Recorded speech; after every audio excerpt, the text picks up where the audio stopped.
Hello friends and welcome back to the Tech Region channel. So friends, today I will talk about GMKTec K11 mini PC with Ryzen 9 and Link support. So friends, the GMKTec is the latest offering. K11 is a RGB-fied mini PC that support powerful internals for almost any task, and it's powered by Ryzen 9 at 945HS Hawk Point APU with 8 Gen 4 core and 16 threads, and the system comes with pre-installed with up to 32 GB of memory and 2 TB of SSD.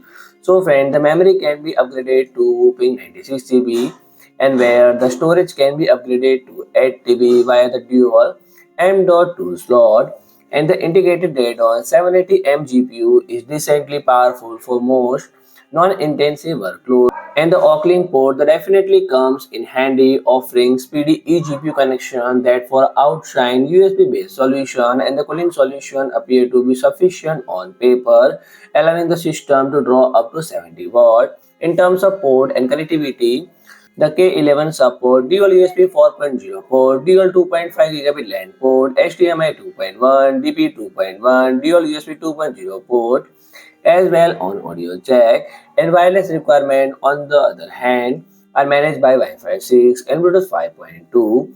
So friend, if you like my video, please do like, share and comment, and don't forget to subscribe my channel and press the bell icon.